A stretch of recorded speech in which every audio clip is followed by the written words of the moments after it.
Do you guys know how many human rights violations Israel has been guilty of before Hamas's attacks, prompting the Free Palestine movement long before October 7th? Many of you watching may already be familiar with what Palestinians have been fighting for, and this video gets into the specific and legal infringements of international law by Israeli forces outside of the ongoing genocide in Gaza, as we hopefully get closer to a ceasefire and enforce solutions for true Palestinian sovereignty and freedom. As it exists today and for decades, Israel breaches at least 5 categories of humanitarian law, starting with unlawful killings. Again, outside of this brutal and unprecedented massacre of people in Gaza, Israel has been guilty for killing several hundred Palestinians per year for no legitimate reason, based on reports collected from just the past 27 years alone. And every year, a significant number of those killed are children, and they are killed deliberately by Israeli snipers or Israeli settlers. Under Israeli occupation and siege, Palestinians are denied access to the same amount of drinking water as Israeli citizens have access to, along with illegal Israeli settlers. Aside from restricting water from coming into Palestinian territory, Israeli forces routinely destroy Palestinian water pipes and wells, while simultaneously stealing from the water pipes that are still intact and giving that water to Israeli settlers and citizens.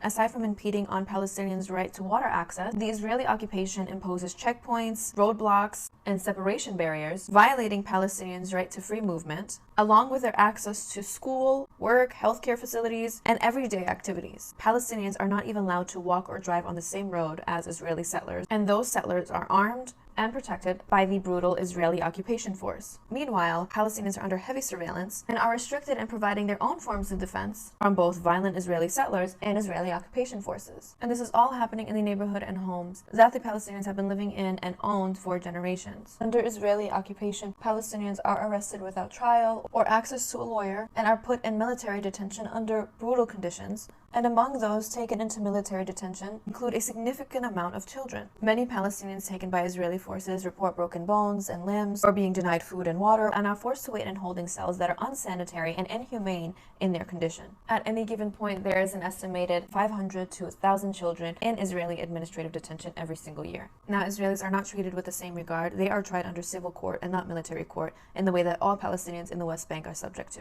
Israel is actually the only place in the world that tries children under military court. Now, these are just some of the offenses imposed by Israel in the West Bank. And in the same way that Israel imposes restrictions that block Palestinians from access to basic human resources, Israel has imposed a land, sea, and air blockade on Gaza, where 2.3 million Palestinians live. Long before Hamas's attack, people in Gaza have suffered from heavy restriction on the aid, construction, equipment necessary to establish normal human life in Gaza. Not only that, their power plants must be fueled by Israel, and as it exists, they are only capable to power just 50% of the electricity demands that Gaza needs to operate. Again, these are just some of the injustices imposed by Israel that are against humanitarian law and the Geneva Conventions, which have been designed to prevent injustice and atrocities like this. As an ethno-state, Israel disregards both international humanitarian law along with the agreements made by Israel and Palestinian governance for decades, and no claims of defense or rights to religious sovereignty justify the suffocation and murder and forced displacement of an entire population. If you don't believe me, you should read about it, and as always, I've left all sources in the comments.